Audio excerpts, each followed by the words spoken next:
This is JCTV presenting the International Women's Day Talent Hunt 2024, sponsored by Vadamalayan Hospitals Private Limited, Pothis, Gopal Palpudi, Haji Mosa, co-sponsored by JC Residency, SVS Wood, Raja Barley and JC Genuine Leathers.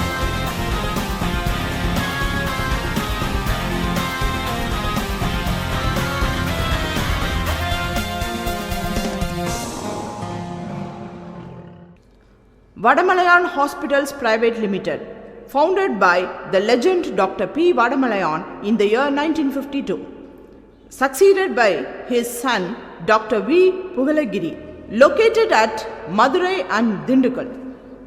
Vadamalayan Hospitals got Award of Appreciation in the year 2019 from the Department of Health and Family Welfare, Government of India, on November 19, 2019. The award is in the appreciation of the hospital's performance in implementing Chief Minister's Comprehensive Health Insurance Scheme and a recognition in Best Performance category. The hospital received Certificate of Appreciation for Income Tax Return from Ministry of Finance, Government of India in the year 2017 to 2018. The hospital's donation of Rs 10 lakhs towards Swachh Bharat Mission encouraged private sector participation in capital expenditure and operation and maintenance in and around Madurai. The hospital was awarded for the best NABH accredited patient-friendly hospital by FICCI. Chairman and Managing Director Dr. V. Pugalagiri donated Rs 10 lakh to CM Public Relief Fund in the year 2021. And the hospital donated Rs 10 lakhs to the Education Minister for Namma Ooru Namma Palli scheme. Vadamalayan Hospitals Private Limited. Good afternoon, everybody. At the outset, I should thank the organizers, principal, dean, teachers, students and other staff members for giving me this opportunity. Today வந்து ஒரு International Women's Day. இன்றைக்கி என்ன topic select பண்ணலான்னு யோசிச்சப்ப I thought I will discuss about cancer in women.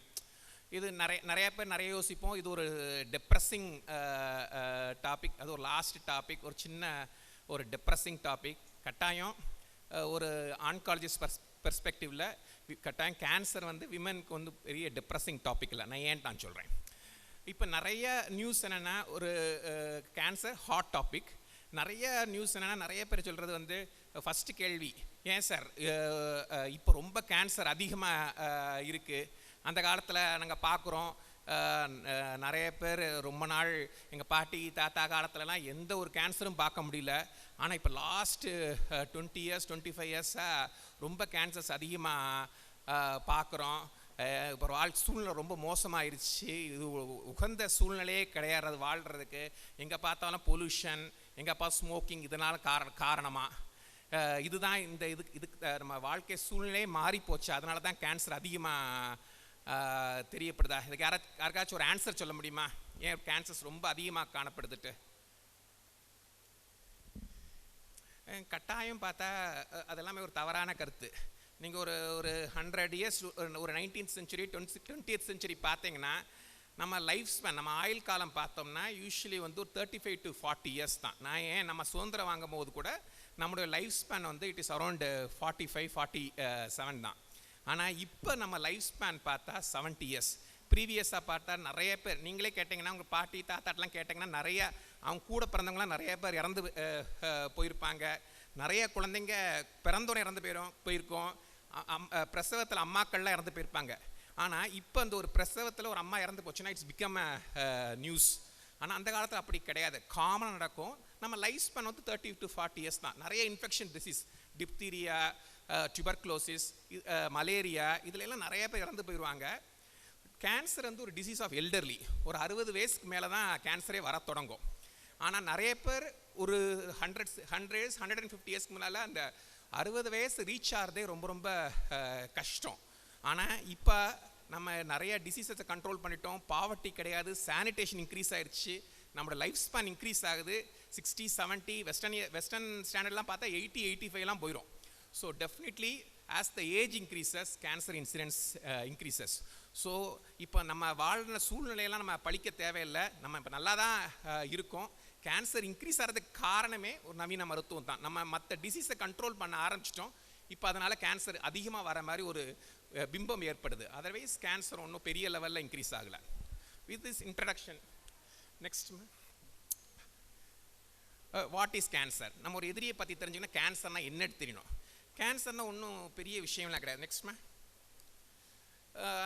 நம்ம எல்லாத்தையும் படிச்சிருப்போம் school இயர்ஸில். நம்ம உடம்புல ஃபுல்லாக நிறைய செல்ஸ் இருக்குது. நிறைய செல்ஸ் இருக்குது. இந்த செல்ஸ் வந்து ஆர்டர்லேயே டிவைட் ஆகும். 1, 2 ஆகும், 2, 4 ஆகும். கொஞ்சம் டிவிஷனுக்கு அப்புறம் அந்த செல் வந்து நேச்சுரல் டெத் ஆயிரும்.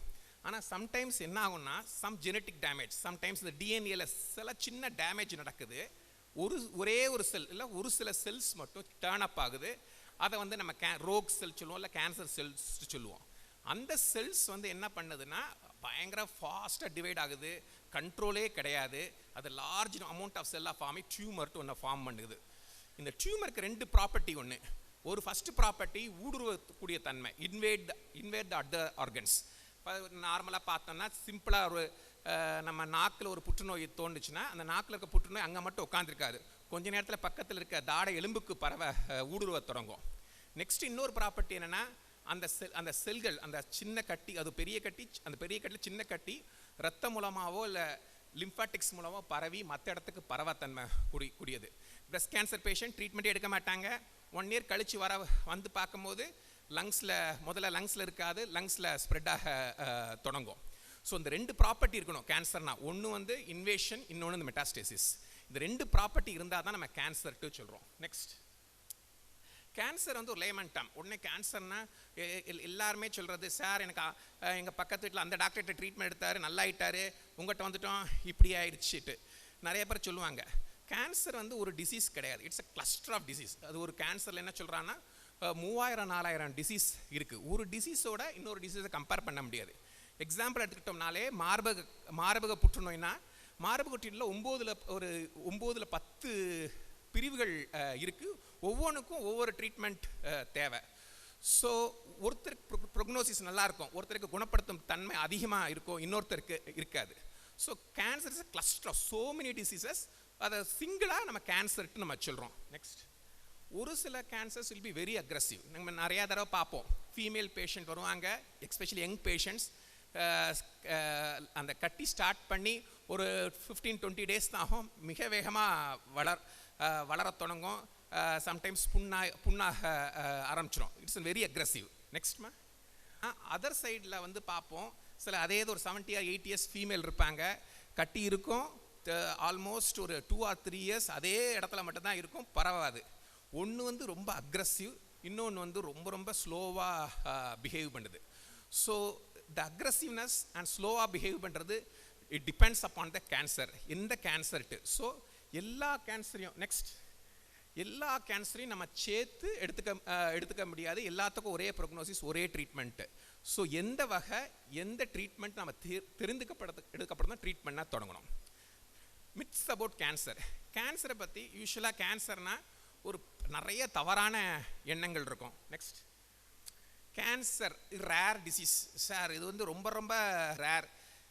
நிறைய தடவை பேஷண்ட் சொல்லுவாங்க, வந்தோடனே சொல்லுவாங்க, சார் என் பக்கத்து வீட்டுக்காரருக்கு எனக்கு கேன்சரை பற்றி தெரிஞ்சிக்க கூடாது, எனக்கு எப்படி சார் இந்த நோய் வந்துச்சு, இது யாருக்குமே வரக்கூடாது.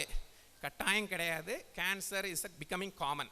நம்ம இந்தியாவிலே எடுத்துக்கிட்டோம்னா இருதய நோய்களுக்கு அடுத்தது கேன்சர் தான் இறப்புகளுக்கு காரணமாக அமையுது. ஸோ கட்டாயம் ரேர் டிசீஸ் கிடையாது. Next thing, it's a deadly killer. இது ஒரு ரொம்ப கஷ்டமான விஷயம். கேன்சர் வந்துருச்சு, என் வாழ்க்கை முடிஞ்சிருச்சு, இனி என்னால் ஒன்றுமே பண்ண முடியாது. இதுதான் பலருடைய தாட்ஸ். நிறைய பேர் இதனால் ட்ரீட்மெண்ட்டே எடுக்காமையும் போயிடுவாங்க. தெர் வில் ரிலேட், சார் 20-30 வருஷத்துக்கு முன்னால் எங்கள் தாத்தாக்கு வந்துச்சு, அவர் இறந்து போயிட்டார், இப்போ முடிஞ்சு போச்சு. இல்லை, ஏன் ஜஸ்ட்டு ஒரு 10 வருஷத்துக்கு முன்னால் வந்துச்சு, முடிஞ்சு போச்சு. கட்டாயம் தீர்வே கிடையாது. ப்ரீவியஸாக இருந்திருக்கலாம், ஆனால் இப்போ அது கில்லர்லாம் கிடையாது. நம்ம எந்த ஸ்டேஜில் கேன்சரை டயக்னோஸ் பண்ணுறோம், தட் கேர் இஸ் இம்பார்ட்டண்ட். ஒரு நிறைய தடவை பார்ப்பேன், ஸ்டேஜ் 1ல் பேஷண்ட், பிரஸ்ட் கேன்சர் பேஷண்ட் வரும், ஒரு 2 or 2 சென்டிமீட்டர் தான் இருக்கும், ட்ரீட்மெண்ட் எடுக்க மாட்டாங்க. Days will go, first year போகும், செகண்ட் இயர் ஆகும். ஸ்லோவாக அது என்லார்ஜ் ஸ்டேஜ் இன்க்ரீஸ் ஆகிட்டே போகும். But one time it will come, they will turn in to stage 4. Stage 4னா பரவிய நிலை. அந்த இடத்துல நம்மளால் குணப்படுத்த முடியாமல் போகலாம்.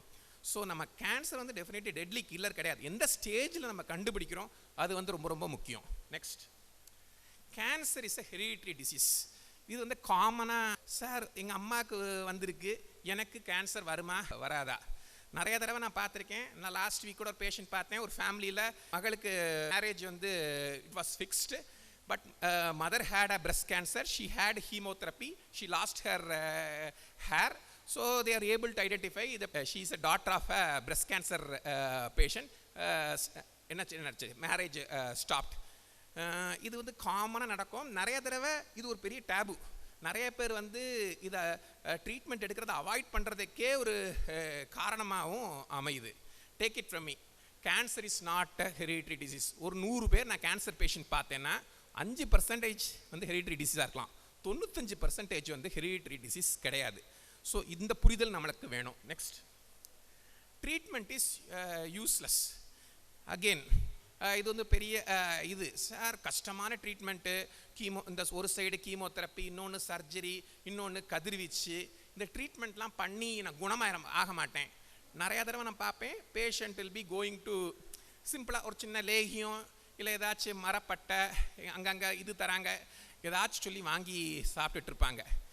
நம்ம இப்போ இந்த சூழ்நிலையில் இப்போ ஒரு 2024 ஒரு 100 கேன்சர் பேஷண்ட் பார்த்தோம்னா 50 to 60 ஆர் க்யூரபிள். அகெயின் 50லேருந்து 60 பேர், 100 பேர் கேன்சர் பேஷண்ட் பார்த்தோம்னா 50லேருந்து 60 பேர் முழுமையாக குணமடைய வாய்ப்புகள் இருக்குது. அகெயின் நம்ம இன்னும் வந்து நம்ம ஒரு வெஸ்டர்ன் ஸ்டாண்டர்ட்ஸ்லாம் பார்த்தா it that rises very much, 70-75%க்கு போயிடும். நம்ம அதில் என்ன ப்ராப்ளம்னா த லேட் டிசீஸ் டயக்னோசிஸ். நிறையா தடவை பேஷண்ட் நம்மகிட்ட வந்து வரும்போது அட்வான்ஸ் டிசீஸ் கட்டாயம் தெரியும். சின்ன ஒரு சிம்டம் ஸ்டார்ட் ஆகும், ஆனால் நம்ம டாக்டரை பார்க்குறதுக்கே பயப்படுவோம், போகவே மாட்டோம். பட் ஸ்லோலி நம்ம டேஸை வந்து தள்ளி போட ஸ்டேஜ் இன்க்ரீஸ் ஆகிட்டே இருக்கும். ஸோ ஏர்லி ஸ்டேஜில் கண்டுபிடிச்சிட்டோம்னா high chance curable. Next, cancer produces pain. Again நிறைய பேர் சொல்கிறது, சார் எனக்கு ஒரு வாயில் ஒரு தடவை பார்த்தேன், நாக்கில் ஒரு கட்டி இருக்குது, நல்லா ஒரு எவ்வளோ நாள் இருக்குன்னு கேட்டேன், ஒரு 7-8 மாதமாக இருக்குது. அது கண்ணாடியில் பார்த்தா உடனே ஈஸியாக அழகாக தெரியுது. இப்போ என்கிட்ட வரும்போது இட் வாஸ் ஃபிக்ஸ்டு மீன்ஸ் நாக்கு வந்து அப்படியே கம்ப்ளீட்டாக தாடையோட ஃபிக்ஸ் ஆயிடுச்சு. என்னன்னு கேட்டோம்னா, சார் அது பெயினே இல்லை, கேன்சர்னால் பெயின் இருக்குமே. Most of the cancers in initial stages there won't be pain. Start பண்ணும்போது நாக்குலேயோ சரி, வாயிலையோ சரி, ஒரு மார்பகத்திலேயோ சரி கட்டி ஸ்டார்ட் ஆகும்போது பெயினே இருக்காது. ரொம்ப பெருசாகும் போது அது பரவ தொடங்கும் போது தான் பெயின் இருக்கலாம். ஸோ கட்டாயம் பெயின் இருக்கணுன்ட்டு அவசியமே கிடையாது. Next, it's a punishment from God for the sins. நிறைய பேர் அகெயின் கேன்சராக வந்துருச்சு, இது கடவுள் கொடுத்த தண்டனை, எனக்கு நான் பண்ண பாவத்துக்கு தண்டனைக்கு நிறையா தடவை நான் பார்ப்பேன். 1 வயசு 2 வயசு குழந்தைகள் கூட நம்ம கேன்சர் வரும், 2 வயசு 3 வயசு குழந்தைகள் கூட கேன்சர் வரும். அந்த குழந்தைகள் என்ன தப்பு செஞ்சிச்சு. ஸோ நான் ஸ்பிரிச்சுவலாக அதை கனெக்ட் பண்ண தேவையில்லை. Next, I won't get cancer. இது ஒரு பெரிய டினையல் ஃபேக்டர். நிறைய பேருக்கு என்னன்னா, நான் நல்லா டெய்லி எக்ஸசைஸ் பண்ணுறேன், நான் பேலன்ஸ்டு டயட் சாப்பிட்றேன், எனக்கு ஸ்மோக்கிங் கிடையாது, எனக்கு ஆல்கஹால் கிடையாது, எனக்கு வந்து எந்த ஒரு கெட்ட பழக்கமும் கிடையாது, எனக்கு எப்படி கேன்சர் வரும்? கேன்சர் வரலாம். நிறைய அகெயின் நாளைக்கு ஒரு தாத்தா 75 years old, he got the cancer. First கேள்வி தான், இது எனக்கு எந்த பழக்கமும் கிடையாது, எப்படி சார் எனக்கு வரும்? நம்ம அறிவியல் ரீதியாக பார்த்தோம்னா 30-40%, 30 இன்னும் சொன்னால் ரொம்ப கம்மி தான், 30% கீழே தான் நம்மளுக்கு என்ன ரீசன்ட்டே தெரியும். ஒரு ஸ்மோக்கிங்காக இருக்கலாம், ஆல்கஹாலிசம் இருக்கலாம். 70% of the cancers we don't know the reason. Everybody, anybody, whatever your lifestyle, anybody can get cancer. So we have to keep in mind every can get cancer. Next, symptoms of cancer. Next, நம்ம கேன்சருடைய அறிகுறிகள் என்னெல்லாம் இருக்கும்? இருமல் இருக்கலாம், குரல் மாற்றம் இருக்கலாம், எங்கேயாச்சும் வலி இருக்கலாம். நெக்ஸ்ட், எதையாச்சும் ஒரு இடத்துல புண்ணு இருக்கலாம், புண்ணு ஆறாமல் இருக்கும். சம்டைம்ஸ் மருவில் ஏதாவது மச்சங்கள் இருக்கும், அந்த மரு திடீர்ட்டு பெருசாக தொடங்கலாம். இல்லை கலர் சேஞ்ச் ஆக தொடங்கலாம், அந்த மருவில் புண்ணாக தொடங்கலாம். Then you have to give importance. And மலச்சிக்கல் இல்லைன்னா டயரியா. உடனே அடுத்த கேள்வி வரும், என்ன சார் எனக்கு தான் அடிக்கடி சளி பிடிக்குது, காய்ச்சல் வருது, எப்படி சரியா எப்படி நம்ம அதை கண்டுபிடிச்சிக்கிறது? இது ஒரு சிம்பிள் ரூல் தான்.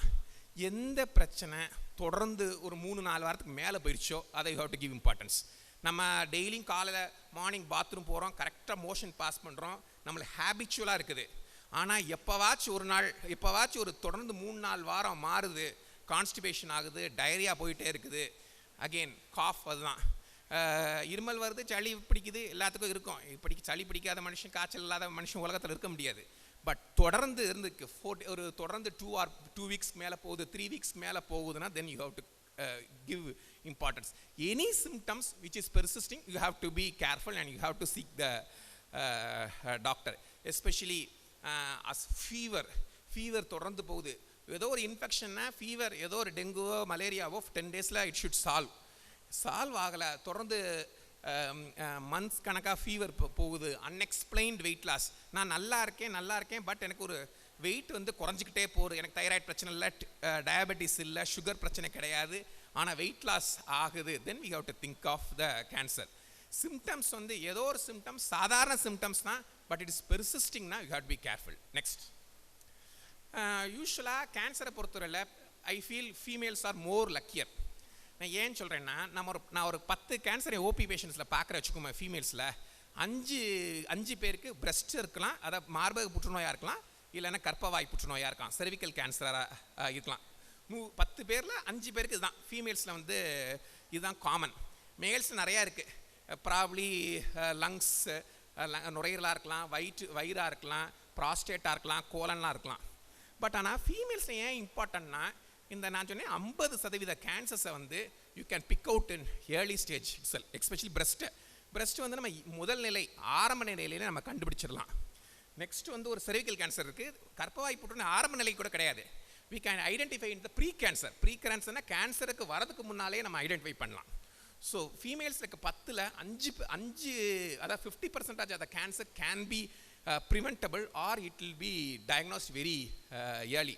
So only I told females are very luckier than males in terms of cancer. Next, இதில் வந்து breast cancer வந்து நம்ம breast cancer இந்தியாவில் காமனாக வந்து ஃபஸ்ட்டு வந்து probably breast has overtaken cervix நப்ப breast தான் commonest female cancer followed by cervix. இதில் breast வந்து ஒரு யாராச்சும் ஒருத்தர் 70-75 இயர்ஸ் நம்ம நார்மல் லைஃப் ஸ்பேனில் இருந்தாலும் 1 in 8 சான்ஸ் உண்டு. ஸோ breast வந்து ஒரு வர்றதுக்கான வாய்ப்புகள் இருக்க தான் செய்யும். 70 வயசு வரைக்கும் ஒருத்தர் உயிரோடு இருந்தாங்கன்னா அவங்களுக்கு 1லேருந்து 8 பேரில் ஒருத்தருக்கு வந்து breast கேன்சர் வர்றதுக்கான சான்சஸ் இருக்குது. நெக்ஸ்ட், இந்த breast கேன்சர்லேருந்து ஸ்டேஜ் வந்து எல்லா கேன்சர்ஸ்லையும் எந்த கேன்சர் எடுத்துக்கிட்டால் ஸ்டேஜ் வந்து ரொம்ப முக்கியம். நான் பின்னாலே சொன்னேன், யூஸ்வலாக 4 ஸ்டேஜஸ் உண்டு, 1, 2, 3, 4. ஃபஸ்ட்டு ஸ்டேஜ்னா எந்த இடத்துல ஆர்ஜின் ஆகுதோ அங்கே மட்டும்தான் இருக்குது, பிரஸ்ட்னா பிரஸ்ட்டில் மட்டும்தான் இருக்கிறது. செகண்ட் ஸ்டேஜ்னா பிரஸ்ட்டில் மட்டும் தான் இருக்குது, பட் கொஞ்சம் பெருசாக இருக்கிறது. தேர்ட் ஸ்டேஜ்னா பிரஸ்ட்லேருந்து ஆக்சிலாக், அதாவது அக்கிளுக்கு பரவுறது, நெறிக்கட்டிகள் அங்கே அக்கிளில் உருவாகிறது. ஃபோர்த்து ஸ்டேஜ்னா சம்மந்தமே இல்லாத இடத்துக்கு போகிறது. ஃபார் எக்ஸாம்பிள் மார்பக கட்டினா நம்மளுக்கு கல்லீரலில் கண்டுபிடிக்கிறோம், பிரெயினுக்கு போகிறது 4th ஸ்டேஜ் சொல்லுவோம். நான் அந்த சர்வைவல் ரேட் போட்டிருக்கேன். ஃபஸ்ட்டு ஸ்டேஜில் கண்டுபிடிச்சிட்டோம்னா 100% சர்வைவல். இப்போ இருக்க கட்டாயம் ப்ராப்பராக ட்ரீட் பண்ணோம்னா more then 95% cure rate first. But as the stage increases the curability that stage increase ஆக க்யூரபிலிட்டி வந்து டிக்ரீஸ் ஆகிட்டே போகும். ஸ்டேஜ் 4ல் most of the time you won't be able to cure the patient, but we can control the disease. அதாவது symptom relief மட்டும் தான் நம்மளால் கொடுக்க முடியும். பட் ஏர்லி ஸ்டேஜஸில் கண்டுபிடிச்சிட்டோம்னா அதாவது சிம்பிளாக சொன்னோம்னா லேமன் டைமில் சின்ன கட்டியாக இருக்கும் போதே கண்டுபிடிச்சிட்டோம்னா நம்ம முழுமையாக குணப்படுத்துறதுக்கான வாய்ப்புகள் ரொம்ப ரொம்ப அதிகம். நெக்ஸ்ட், இதை வந்து நான் ஏற்கனவே சொன்னேன், breast கேன்சரை ஏர்லி ஸ்டேஜ்லேயே கண்டுபிடிச்சிக்கலாம். எப்படி கண்டுபிடிச்சிக்கலாம்? that you have to know. The most common thing we can use is self breast examination. The self breast ரொம்ப சிம்பிள். ஒரு நம்ம flat of the handல யூஸ்வலாக monthly once we can do it. Usually 5th or 6th day of menstrual periods டேலேருந்து நம்ம பண்ணலாம். Flat of the hand use பண்ணணும். நீங்கள் நிறைய யூடியூப்பில் செல்ஃப் breast எக்ஸாமினேஷன் போட்டிங்கன்னா நிறைய வீடியோஸ் வரும். இதை வந்து monthly once you can do. நம்மளுக்கு ஒரு டவுட் வரும், நம்ம எப்படியாச்சும் நெக்ஸ்ட்மா எப்படி நம்மளே கண்டுபிடிச்சிடலாமாட்டு. இது வந்து நம்ம கண்டுபிடிக்கிறது, the key is not to hunt cancer, just be generally aware of what is normal. நம்ம ஒரு 4 or 5 months தொடர்ந்து பண்ணும்போது நம்மளுக்கு எது நம்மளுடைய மார்பகம் வந்து எப்படி நம்மளுக்கு இருக்கட்டும் நல்ல ஒரு ஃபீல் நம்மளுக்கு புரிதல் கட்டாயம் இருக்கும். எனி சேஞ்ச் இருந்தால் நம்ம கட்டாயம் ஈஸியாக டயக்னோஸ் பண்ண முடியும். யூஸ்வலாக ஒரு கேன்சர் வந்து ஸ்டார்ட் பண்ணும் போது யூஸ்வலாக it will be like a lemon seed. நம்ம ஒரு எலுமிச்சம்பழ கொட்டை எப்படி இருக்கோ அந்த ஃபீல் ஒரு இருக்கும், சின்னதாக ஸ்டார்ட் ஆகும். நம்ம ரெகுலராக ஒரு 5 or 6 months பண்ணிட்டோம்னா நம்மளுக்கு கட்டாயம் புரிதல் இருக்கும், ஈஸியாக கண்டுபிடிச்சிடலாம். பட் அது மட்டும் போதாது. நெக்ஸ்ட் லம்ப் மட்டும் ஒரு கிடையாது, அந்த கட்டி மட்டும் ஒன்றும் கிடையாது.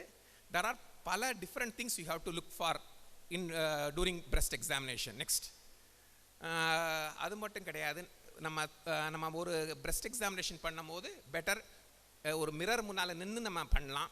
நம்ம 2 சைடும் கம்பேர் பண்ணி பார்க்கலாம், ரெண்டையும் வேற ஈக்குவலாக இருக்கா, வேற எதாவது சேஞ்ச் ஒரு சைடு மட்டும் பெருசாக இருக்க மாதிரி இருக்கா, இல்லை அந்த தோல் பகுதி ஏதாச்சும் ஆரஞ்சு தோல் பகுதி மாதிரி அந்த டிம்பிளிங்ட்டு சொல்லுவோம் அந்த மாதிரி இருக்கா, இல்லை காம்புகள் ஏதாச்சும் உள்வாங்கியிருக்கா, இல்லை சம்டைம்ஸ் வந்து அந்த நிப்பிள் டிஸ்சார்ஜ் ஏதாச்சும் பிளட்டி டிஸ்சார்ஜ் இருக்கா, எங்கேயாச்சும் புண்ணு ஏதாச்சும் இருக்கா, புண்ணு ஆறாமல் இருக்கா. ஸோ இந்த எல்லா ஃபேக்டரையும் நம்ம செக் பண்ணி பார்க்கணும். ஒன்லி லம்ப் மட்டும் கிடையாது. இது வந்து breast examination எல்லா இதையும் பார்க்க வேண்டியது இருக்கும். அது நிறைய யூடியூப்பில் நிறையா வீடியோஸ் இருக்குது, நீங்கள் செக் பண்ணலாம். நீங்கள் செக் பண்ணால் மட்டும் பரவாயில்ல, மற்றவங்களுக்கும் நம்ம ரிலேட்டிவ்ஸ்க்கும் நம்ம சொல்லி தரலாம். நெக்ஸ்ட் அதில் ஏதாச்சும் நம்மளுக்கு டவுட் வந்துருச்சுன்னா better to show to a doctor. உடனே டாக்டர் என்ன பண்ணுவார்னா மேமோகிராம் பண்ண சொல்லுவார். நெக்ஸ்ட் இந்த மேமோகிராம்னா ஒன்றும் இல்லை, ஒரு நம்ம யூஸ்வலாக சளி கிளி பிடிச்சிச்சுன்னா ஒரு நெஞ்சுக்கு ஒரு எக்ஸ்ரே எடுக்கிறோம்ல, அதுதான் சிம்பிள் மேமோகிராம். அதே மாதிரி பிரெஸ்ட்டுக்கு பண்ணுற ஒரு எக்ஸ்ரே தான் ஒரு மேமோகிராம். நம்ம செல்ஃப் பிரெஸ்ட் எக்ஸாமினேஷனில் ஏதாச்சும் டவுட் வந்தாலும் மேமோகிராம் பண்ணலாம். இல்லைன்னா 45 years to 50 years ஆயிடுச்சு, என்னுடைய மார்பகத்தை நான் செக் பண்ணினாலும் மேமோகிராம் பண்ணிக்கலாம். யூஸ்வலாக 45 to 50க்கு மேலே இயர்லி மேமோகிராம் ஒன்ஸ் வந்து பண்ணிக்கலாம். இந்த மேமோகிராமில் வந்து ஒருவேளை சின்னதாச்சும் கட்டி கண்டுபிடிச்சி சம்டைம்ஸ் வந்து நம்மளால் பால்பேட் பண்ண முடியாது, அதாவது நம்ம விரலுக்கு தெரியாத டாக்டர்களுக்கும் பால்பேட் பண்ண சம்டைம்ஸ் மிஸ் ஆகலாம். பட் மேமோகிராமில் சம்டைம்ஸ் கட்டிகளை வந்து ரொம்ப ஏர்லி ஸ்டேஜ்லேயே கண்டுபிடிக்கலாம். அது கண்டுபிடிச்சிட்டோம்னா அழகாக நம்ம ஈஸியாக குணப்படுத்துறதுக்கு வாய்ப்புகள் இருக்குது. நெக்ஸ்ட் சரி, ஏதோ நம்ம எல்லாம் பண்ணோம் வந்துருச்சு, என்ன பண்ணுறது? வந்துருச்சுன்னா யூஸ்வலாக அது உடனே முடிஞ்சு போச்சு, அது அகெயின் முடிஞ்சு போச்சுன்னு நினைக்க வேண்டாம். யூஸ்வலாக ஒரு கேன்சர்னா 3 ட்ரீட்மெண்ட் உண்டு. ஒன்று சர்ஜரி, இன்னொன்று வந்து கீமோதெரப்பினா கேன்சர் கொடுக்குற மெடிக்கேஷன், இன்னொன்று கதிர்வீச்சு ரேடியோதெரப்பி. இப்போ இருக்க சூழ்நிலையில் இப்போ இருக்க நம்ம 2024 நிறையா தடவை பிரெஸ்ட் கன்சர்வேஷன் சர்ஜரிஸ் கூட பண்ணிக்கலாம். நம்ம கட்டாயம் மார்பகத்தை முழுமையாக அகற்றணுன்ட்டு அவசியம் இல்லை. சம்டைம்ஸ் பட் அது வந்து ஒரு சர்ஜிக்கல் ஆன்காலஜிஸ்ட் பார்த்துட்டு டிசைட் பண்ண வேண்டியது. எல்லாருக்கும் பண்ண முடியாது, ஒரு சிலருக்கு நம்மளால் பண்ண முடியும். சம்டைம்ஸ் கட்டி வந்து ரொம்ப பெருசாக இருக்கனா கூட நம்ம மருந்துகள் கொடுத்து கொஞ்சம் குறைச்சிட்டு அதுக்கப்புறம் சர்ஜரி எடுக்கும் போது அந்த கட்டியை மட்டும் அகற்றிட்டு மார்பகத்தை கூட நம்ம ப்ரிசர்வ் பண்ணுறதுக்கு முடியும் இப்போ இருக்க அறிவியல். நெக்ஸ்ட் அதே மாதிரி நிறையா தடவை நம்ம என்னதான் ஆப்ரேஷன் பண்ணாலும் டாக்டர் சொல்லுவார் போய் கீமோதெரப்பி போட்டுக்கிங்க. நம்ம நாளைக்கு நிறையா பேருக்கு டவுட் வரும், சார் ஆப்ரேஷன்லாம் பண்ணி கட்டியாக எடுத்தாச்சே சார், ஏன் சார் கீமோதெரப்பி போடணும்? கேன்சரில் என்ன பிரச்சனைனா ஒரு சென்டிமீட்டர் 2 சென்டிமீட்டர் கட்டி ஸ்டார்ட் இருக்கும் போதே கண்ணுக்கு தெரியாமல் பல இடத்துல அந்த அணுக்கள் பரவிடும். அந்த அணுக்களையும் அழிச்சாதான் நம்மளுக்கு க்யூர் கிடைக்கும். அதை எத்தனை ஸ்கேன் பண்ணாலும் கிடைக்காது. சர்ஜரிஸ்லாம் 200-300 வருஷமாக பண்ணுறாங்க. பட் கேன்சரில் க்யூர் வந்து last 25-30 years after the advent of chemotherapy அந்த பிறகு தான். ஸோ அந்த கண்ணுக்கு தெரியாத ஸ்கேனில் தெரியாத கண்ணுக்கு தெரியாத கேன்சர் அணுக்களை அழிச்சாதான் க்யூர் வரும். இதுக்கு 3 ஃபார்ம் ஆஃப் ட்ரீட்மெண்ட் அவைலபிள் இருக்குது. கீமோதெரப்பினா கேன்சருக்கு கொடுக்கக்கூடிய மெடிசன், இன்னொன்று வந்து டார்கெட்டட் தெரப்பினா நுண்ணியமாக அந்த கேன்சருக்கு மேலே இருக்க சில ஆன்டிஜென் சில ப்ரோட்டீன்ஸை டார்கெட் பண்ணி அழிக்கிறதுக்குரியது. இப்போ மாடர்னாக வந்திருக்கிறது இம்யூனோதெரப்பினா நம்மளுடைய இம்யூனிட்டியை வச்சே கேன்சர் அணுக்களை அழிக்கிறது. ஸோ இது எல்லாமே கீமோதெரப்பியில் வரும். நெக்ஸ்ட் ஃபைனலாக ரேடியோதெரப்பி, கதிர்வீச்சு. எந்த இடத்துல ஆப்ரேட் பண்ணியிருக்காங்களோ அந்த இடத்துல ஸ்டெரிலைஸ் பண்ணுறதுக்கு யூஸ் பண்ணக்கூடியது வந்து கதிர்வீச்சு ரேடியோதெரப்பி. அகெயின் ரேடியோதெரப்பியில் நிறைய மாடர்னைஸ் மிஷின்ஸ் வந்துருச்சு. நிறையா பேர் யோசிப்போம் முந்தி ரேடியோதெரப்பி கடத்த அந்த இடத்துல புண்ணாகி போயிடும். இப்போ அப்படி கிடையாது. கணக்கச்சிதமாக எந்த இடத்துல தேவையோ அந்த இடத்துல மட்டும் கொடுக்கறதுக்கு விதமான நிறைய ரேடியோதெரப்பி மிஷின்ஸ் வந்துருச்சு. இப்போ இருக்க treatments chemotherapy, radiotherapy, breast cancer யூஸ்வலாக எஸ்பெஷலி கீமோதெரப்பி என்றால் முந்தி காலத்தில் நான் கொடுக்கும்போது நிறைய வாமிட்டிங் வரும், ஃபீவர் வரும். இப்போ நிறைய நம்மள அறிவியல் இம்ப்ரூவ்மெண்ட்னால அதை வந்து ஒரு கீமோதெரப்பி கொடுக்குறதையும் சரி, ரேடியோதெரப்பி கொடுக்குறது மிக கம்ஃபர்டபுளாக ஈஸியாக கொடுக்குற அளவுக்கு இம்ப்ரூவ்மெண்ட் வந்துருச்சு. நெக்ஸ்ட் அடுத்தது வந்து ஒரு cancer cervix. I think morning கூட நிறைய சீஃப் கெஸ்ட் நிறைய டிஸ்கஸ் பண்ணாங்கட்டு மேடம் சொன்னாங்க. பட் நான் ஒரு சின்ன அடுத்த இதில் சொல்கிறேன். ஒரு சர்விக்ஸ், நம்ம கேன்சர் சர்விக்ஸும் ரொம்ப ரொம்ப இம்பார்ட்டண்ட். Next madam. இந்த ஏன் இம்பார்ட்டன்ட்னா ஒரு சில காலத்துக்கு முன்னால் வரைக்கும் this is the top cancer, it is the common killer for the females. ஒரு நார்மலாக வந்து இந்த கேன்சர் நோயினால் இந்தியாவில் மட்டும் ஒரு சின்ன புள்ளி வரும், 200-300 பேர் இறக்குறதா சொல்லப்படுது. இந்த செர்விக்கல் கேன்சர். நெக்ஸ்ட்மா, இந்த செர்விக்கல் கேன்சர்னால் இதில் நிறையா பேருக்கு கன்ஃபியூஷன் வரும். எது செர்விக்ஸ்னா கர்ப்பவாய், கர்ப்பப்பை கிடையாது. கர்ப்பவாய் புற்றுநோயை வந்து நம்ம வந்து அகெயின் இதை வந்து ப்ரீ கேன்சர் ஸ்டேஜ்லேயே நம்மளால் டயக்னோஸ் பண்ண முடியும். ப்ரீ கேன்சர்னால் கேன்சருக்கு முந்தைய ஸ்டேஜ். நான் மார்பகத்தில் சொன்னேன், கேன்சர் வந்தபோது தான் நம்ம டயக்னோஸ் பண்ணுறோம் ஸ்க்ரீனிங் மெத்தடில், மேமோகிராமோ சரி, செல்ஃப் பிரஸ்ட் எக்ஸாமினேஷன் சரி.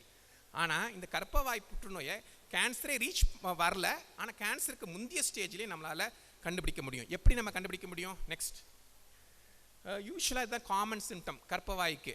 யூஸ்வலி ஒரு வஜினல் டிஸ்சார்ஜ் இருக்கலாம், ஒரு மாதவிடாய் கரெக்டாக இருக்கும், அப்பப்போ நடுவில் நிறையா தடவை ப்ளீடிங் ஆகுது, bleeding during sex and pain காமனாக, especially it's a disease of rural area.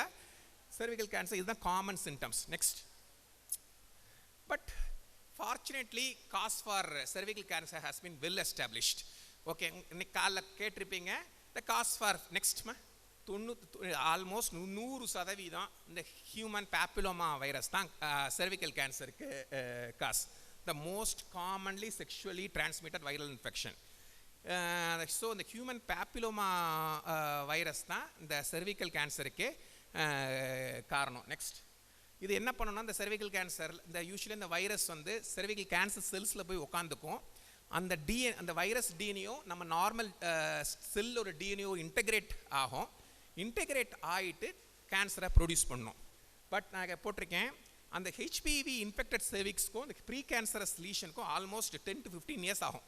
அதாவது இந்த ப்ரீ கேன்சரஸ் லீஷன் ஆகும், அப்புறம் ப்ரீ கேன்சர் லீஷன்லேருந்து கேன்சரை போகிறதுக்கு அடுத்த ஒரு 10 வருஷம் ஆகும்.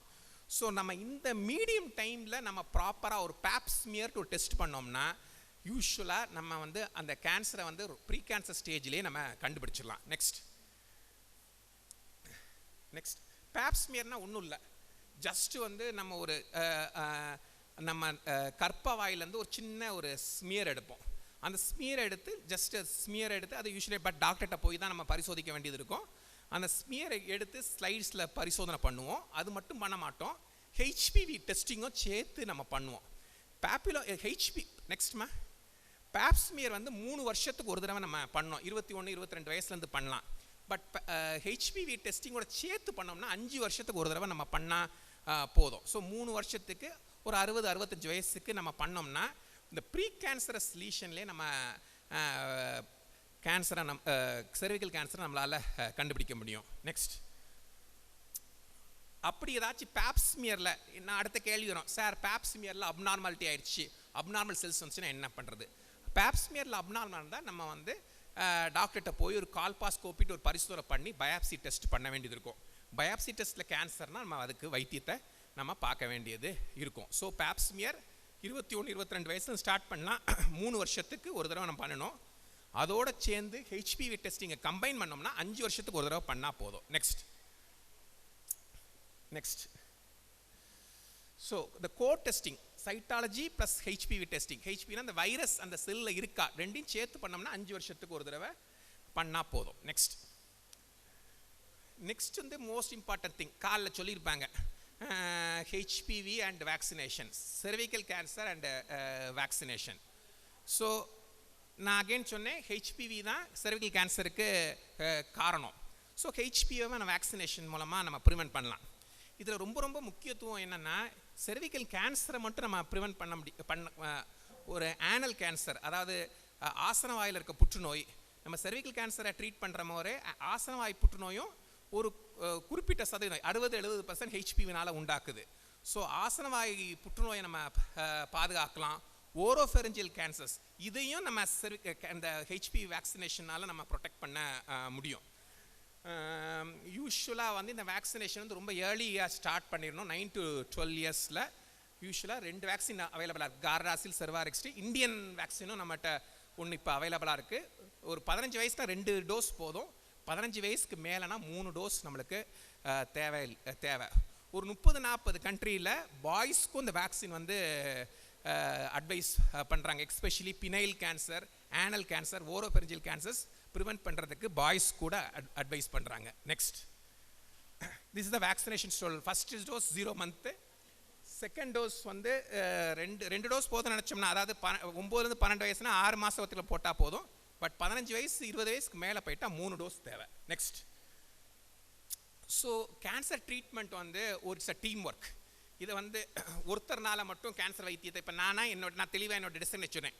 நான் மெடிக்கல் ஆன்காலஜிஸ்ட், நான் ஒரு கீமோதெரப்பி டாக்டர்.